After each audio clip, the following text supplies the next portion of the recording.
I'm really glad you're able to join us today. We're going to talk about the Certified in Public Health Certification Program. My name is Allison Foster. I'm the president of the National Board of Public Health Examiners. I would like to welcome you today on behalf of the Board of Directors of the National Board of Public Health Examiners. The NBPG is an independent nonprofit organization which has been credentialing members of the public health workforce since 2008. Its Board of Directors are comprised of representatives from a number of different organizations, ranging from academic public health to governmental public health to accreditation bodies. We also have about a dozen at-large CPHs on our board as well. We've got a lot to celebrate. Since 2008, we've had over 11,000 candidates sit for the CPH exam. We've tested candidates in almost 100 different countries, and currently 13 CPH-accredited schools and programs require their graduating students to take the exam. The first thing I'd like to talk about is why public health certification is important. Chances are, if you're participating in this webinar, you're already interested in getting certified in public health. Let's take a step back and consider why certification is important to the field of public health, and then we can review how it can benefit you and your career. This slide shows the framework that defines a profession.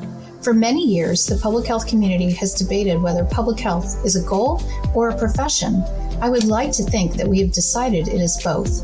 That said, there has been a call going back to the 1970s for the need for certification of public health. Most professions have three separate but important components of professionalism. The first one is at the top, accreditation. Accreditation is an objective standard setting process for organizations. We have accredited degree programs at schools and programs of public health. We also have accreditation in health departments. Credentials, meaning degree programs, are the second leg of this professional stool. There have been public health degree programs for over 100 years. What public health has not had is individual certification. Certification is common in many other fields and sets the standards for a profession. The recognition that we were missing individual certification has been discussed over many years. Dating back to the 1970s, the U.S. Surgeon General's office issued a call for public health certification. CDC has talked about it, as has APHA. Finally, in the early 2000s, the American Public Health Association, which is the membership association of public health, and the Association of Schools of Public Health came together and said, we really need to have a certification program in public health, which will provide assurance of a well-trained and ready workforce.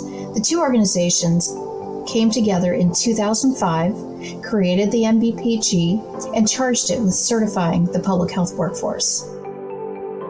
Many members of the public health profession have a degree in public health, and we are sometimes asked why you would need both a degree and a certification. Well, it's actually not uncommon in other professions to have both a degree and a certification. Most accountants have an accounting degree and their CPA. Board-certified physicians have a medical degree.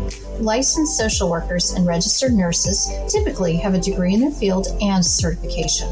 These are just a few of many examples of the complementary nature of degrees and certifications. Degrees demonstrate the satisfactory completion of educational coursework. A degree is conferred by a single institution of higher education, and once earned, does not need to be maintained. A certification, on the other hand, is a designation conferred by a body of representatives of the profession. A certification is an attestation that the individual is competent to work in the field and requires periodic professional development and continuing education. While a degree in public health is not a requirement for eligibility at the present time, most CPHs have a public health degree as well. Clearly, certification is good for the field of public health, but let's look at why you should consider becoming certified in public health. Each CPH has their own reason for becoming certified. Some CPH believe the credential will move the field forward. Some earn their CPH because it makes them more competitive in the workplace. I would like you to hear a few testimonials directly from CPHs themselves. We brought a few CPHs into our office and asked them to share why they got their CPH. Let's listen to their stories. I graduated with my MPH 2 years ago, and I knew that I wanted to be certified in public health. My employer was thrilled to see that I have my CPH because they know that I'm a lifelong learner and I will continue to build my skill set. I'm from an underserved community. I'm from Mississippi originally. That's why I decided to pursue a master's degree in public health. And I earned that a couple of years ago. And now with the certification in public health, the communities I serve will know that I'm up to date, I'm keeping up with my education, and I'm striving harder, and it will benefit those communities. After returning from the Peace Corps, it was important to me to continue my public health education. As a community health volunteer in a rural village, I worked closely with decision makers and other community health volunteers. The CPH allows me to enhance my skill set through continuing education credits. I took the CPH exam and got certified in public health as a self-affirmation of the knowledge and skills that I had received during my Master of Public Health program in Policy and Management. It was a fantastic way to share with my family and friends what I had learned during my 2-year program. It was also a great way for me to share with the general public that I care about my continuing education and want to advance the field of public health. Even though my coursework provided me with the essential fundamentals of public health goals and initiatives, getting certified will help me excel in my work beyond the classroom to the broader hands-on field of public health, advancing my career as a public health professional. I see the CPH as an opportunity to recommit myself to the field of public health and to renew my knowledge in all core areas, especially those that I don't get a chance to practice on a regular basis. Getting certified in public health is a way for me to show my dedication to my profession and to also show that I'm up to date in the profession and I know what is happening and I can do my job. I hope that video gave you some inspiration why certification is important to public health. It's good for your career, and it's important to have profession-wide standards. More than ever, the field of public health can better meet its goals if public health professionals have common knowledge across their areas of expertise. Now let's turn to what it takes to become certified in public health. I'm going to walk you through our eligibility requirements, then information about preparing and taking the exam, and finally, some information about the recertification process. The first step in getting certified is to determine whether or not you are eligible. Because we have several routes to eligibility, I'm going to ask my colleague to take a moment to talk to you about each eligibility criteria. If you're watching this video, you must be thinking about getting certified in public health. We're excited for you.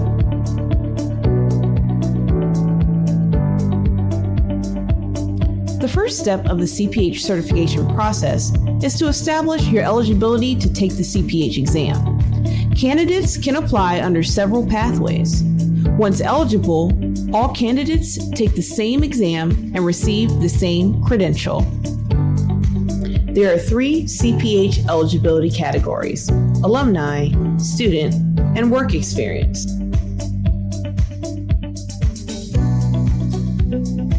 The first eligibility category is for alumni of a graduate degree at a CEPH accredited school or program. If your school or program is in CEPH applicant status when you take the exam, you'll be in provisional status until your school or program has been accredited.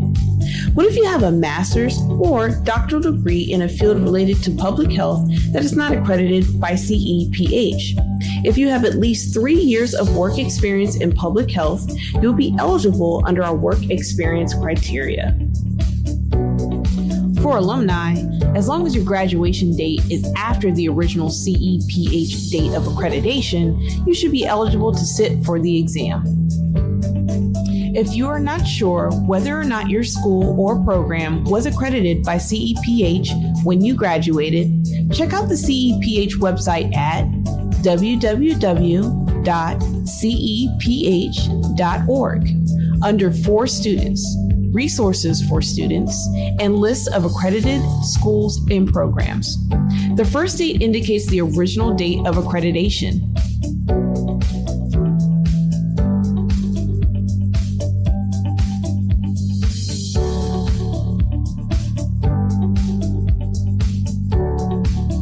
The second category is for candidates who are attending a CEPH accredited school or program.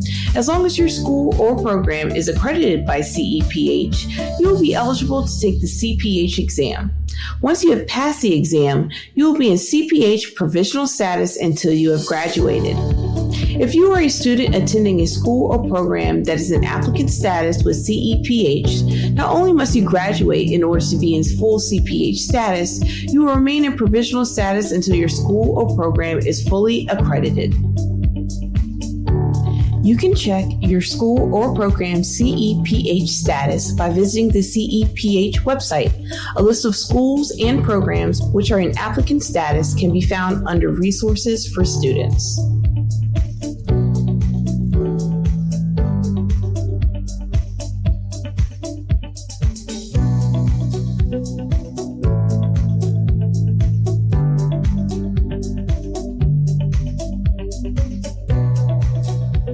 When you apply under either of these categories, you will be approved to take the exam as soon as your school or program approves your eligibility.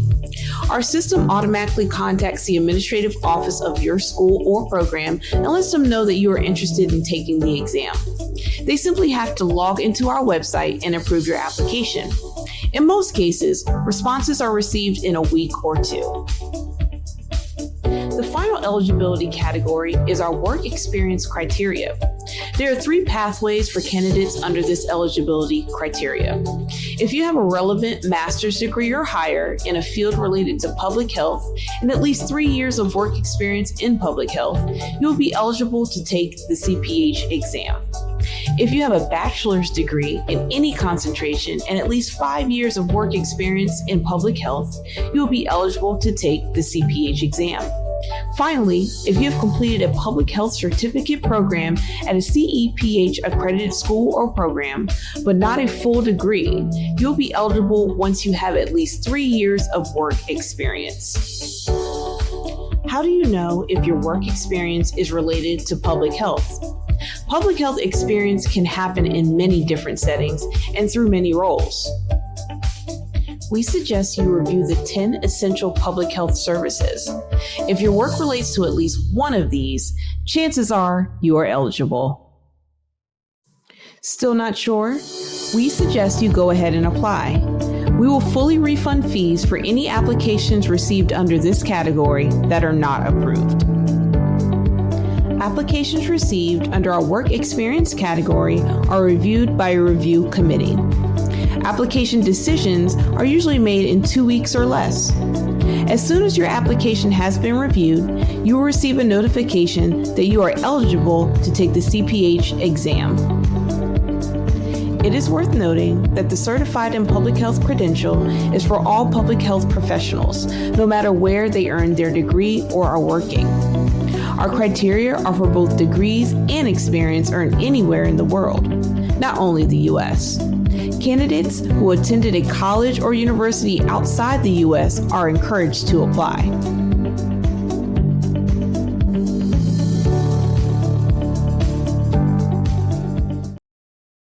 If you determine that you think you're eligible and you're ready to apply, you can start registering for the CPH exam. It's a short, simple process that typically only takes a few minutes. To apply, go to our webpage, click on Get Certified, and there's a drop-down menu that takes you to Apply Now. On this page, there are shortcuts to our eligibility page and a candidate handbook that is a summary of everything you'd ever want to know about the CPH exam process. There's also a link where you can find out more about testing options, and we have a link to our fees and discounts. After you apply, your application will need to be reviewed and approved.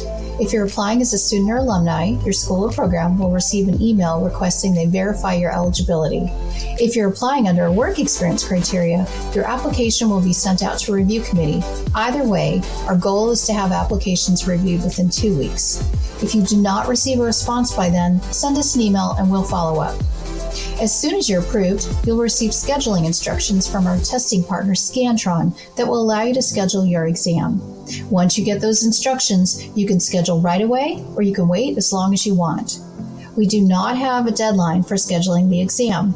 You can wait for months or a year or longer if you want to study or life just gets busy. If you ever lose your scheduling instructions, just let us know and we'll assist. The base price to take the exam is $385. That's the application and exam fee all rolled into one. But we try to partner with as many organizations as possible so we can offer group discounts and make the exam as accessible to as many people as possible. When you apply, you will be asked a series of questions, and if you're eligible for a discount, the discount will automatically apply at checkout. There are a number of schools and programs that are requiring the exam, and we offer a larger discount to their students and alumni. If you're attending one of these schools or programs, you probably already know about the process and the requirements. The number of schools and programs requiring the exam has been growing, about one a year. Let's spend a little time going over the CPH exam process. Candidates receive a 4-hour window to sit for the exam, which tends to be plenty of time, as most candidates take an average of 3 hours to complete the exam. The exam is made up of 200 multiple choice questions. All questions are single best answer, meaning there are no essay questions. We offer the CPH exam every day of the year, including holidays. We do not have testing windows, so most candidates are able to schedule their exam on a day that's convenient to them. The exam can be taken either at a testing center or on your personal computer via live online proctoring. Our testing network has about 1,400 testing locations around the world, which are open Monday through Saturday every day of the year. Our website has a link where you can search for testing centers near you. We also test by live online proctor, which allows you to schedule your exam 24 hours a day, 365 days a year. To test by live online proctor, you need a private room, a laptop or computer, a single monitor, a mic, and a camera. And then when you log in, you'll be joined by a proctor who will be with you virtually during your examination period. When you're finished taking the exam, as soon as you hit submit, you will know right then whether you passed or failed the exam. And by the next day, you can log back into our website and view your detailed score report. If you're taking the exam as a student or alumni, your school or program will have access to your scores. We share your scores because some schools and programs use these as a graduation requirement. Across the board, schools and programs find aggregate scores really helpful in evaluating how they're teaching their curricula. If you sit under a work experience eligibility criteria, nobody can see your scores. We ask for supervisor information in the application only so that we can verify your employment. However, your supervisor will not know that you took the exam, and they won't know how you performed unless you tell them. One frequent question we get is, how hard is it to pass the exam? This graphic shows the trend of pass rates over time. The average is in the mid-80s, which means most candidates pass the exam on their first attempt. The occasional variance in the pass rates is not due to the difficulty of the exam. It's due to the change in the candidate pool. For example, our pass rate is slightly lower in years when we introduced a change to our eligibility standards. Overall, I hope this graphic makes you feel more confident about your ability to pass the exam. After you pass the exam and become fully certified in public health, we will publish your name to our Search for a CPH webpage. This is a useful tool for employers looking to verify CPH status, as well as a great way for CPH wanting quick access to a letter confirming your status. Shortly after you're fully certified in public health, you will get a copy of the certificate in the mail, along with a lapel pin and more information about recertification. You will also receive a virtual certificate that is a customized URL you can add to your LinkedIn profile or email signature. If you share this link, anyone who clicks on it can learn more about the CPH. It's a great way to share more about your certification with others. Candidates who do not pass the exam can retake the exam at any time. We do not have a waiting period, which means candidates can schedule another attempt as soon as they're ready. The cost is $150 for every subsequent attempt, and there's no limit on how many times a candidate can retake the exam. We have different versions of the exam live at any given time, so if somebody takes the exam several times, they will not see the same set of test questions. I know you're undoubtedly interested in learning what's on the CPH exam. Let's take a moment first to learn how we decide what content is on the exam. Almost all certification exams rely on a process called a job task analysis to decide what is and what is not covered on their exam. A job task analysis is basically a complex survey that's given to members of a profession. The survey asks them a long series of questions to determine what they actually do in their current job. Not what do they know, or what do they wish they knew, or what do they wish they would be doing. We're only interested in what their current job requires at the time. Because the field of public health changes often, we update our exam content every 5 to 7 years by conducting another job task analysis. This allows us to be sure that our exam test candidates on the skills, abilities, and knowledge needed in contemporary public health practice. We spent the next several months analyzing the results, making sure it made sense, and that it was reflective of what we believe was happening in public health. We then took our findings out to many organizations in public health through town halls and presentations and webinars to get feedback. Once we finished that feedback process, we settled on the current content outline, which is basically a map of everything on the exam. The 200 exam questions are organized into 10 domains, like chapters in a book. Within each domain are individual tasks that have associated items or questions on the exam. I will show you where to find these individual tasks in a moment, but let's start by looking at the domains. They are evidence-based approaches to public health, communication, leadership, law and ethics, public health biology and human disease risk, collaboration and partnership, program planning and evaluation, program management, policy and public health, and health equity and social justice. While we have 10 domains, we set our passing score based on your overall performance. We do not have a passing score for each domain. And what that means is you can do a little less well on one domain compared to another, as long as you do well enough overall. It's okay if you have a couple of domains where you're not quite as strong. You just need to be strong enough in the others. I'd like to take a few minutes to talk about study resources. It's really important to keep in mind your eligibility is the foundation of your preparedness to take the exam. If you're determined to be eligible, that means you've got a lot of the essential knowledge because of your work experience or the courses you've taken. That said, just about all candidates want to prepare before they take the exam.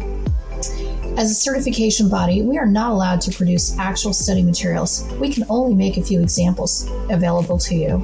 Fortunately, we have several partners which have created complementary study materials I will now show you. To see the study resources available, go to Get Certified and then click on Study Resources. The first document on that page is our content outline. The content outline is a list of all the topics that are covered by the CPH exam. The content outline is fairly long and detailed. While you might want to review it very thoroughly at some point, a good starting place is to simply scan it. You will likely notice there's some domains where you feel fairly comfortable. Perhaps you studied that domain in school, or you might perform it on your job. There are likely going to be other domains where you feel less familiar. How you proceed in studying is up to you, but most candidates choose to start with the domains where they're less familiar. We make a small sample set of questions available, which are not meant to cover the content of the exam. The sample questions are simply a way to get a sense of how our questions are written. We also have a practice exam that is 50 questions that we've retired out of our bank a few years ago. The practice exam is free, and as soon as you finish, you'll receive an email with your results that'll tell you how you did on each question. The practice exam is a good way to assess how prepared you are and where your weak spots are. And hopefully soon, we're going to have a second practice exam available. So as soon as it's live, we'll be sure to let everybody know.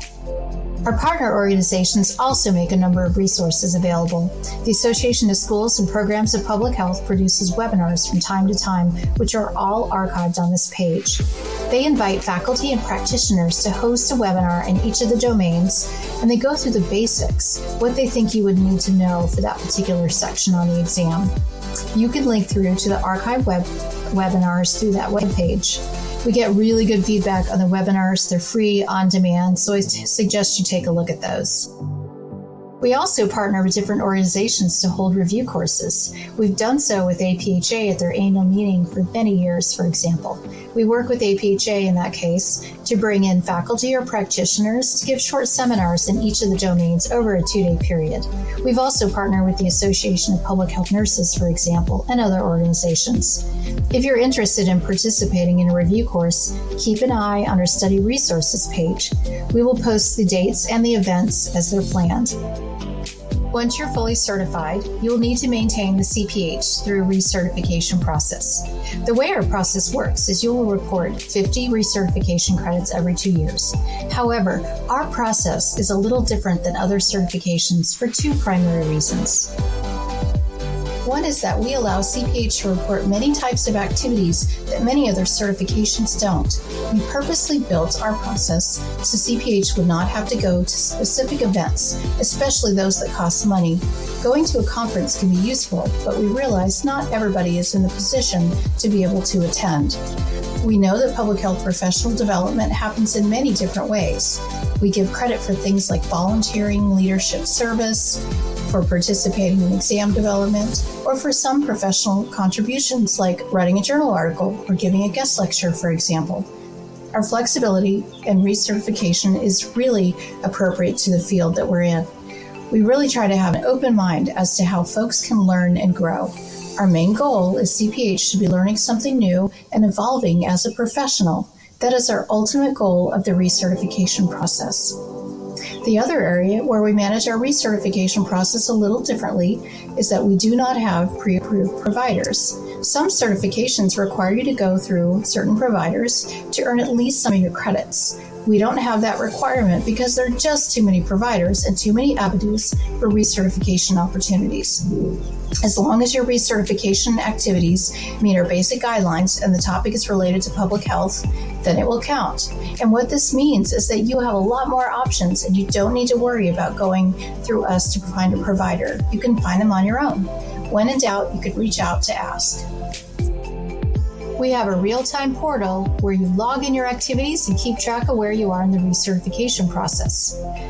We will also send you periodic reminders about your upcoming deadlines. And if you need an extension, no problem. You can manage that within your recertification portal. It's the flexibility of our recertification process that makes it easy. There are times, though, when CPH have nearly enough credits but are just a few short. To solve this problem, we've partnered with a couple of different organizations which host databases that allow you to quickly search for recertification activities. You don't have to use any of these tools, but they're there for you if you wish. Once your CPH is conferred, we hope you'll be proud of your achievement. We have a merch site where you can order t-shirts or mugs or other wearables. The merch site is a great way to spread the word about the importance of certification with others and to pique the interest of your friends and colleagues who might ask, hey, tell me more about that. What is the CPH? Another opportunity to get involved is to join our book club.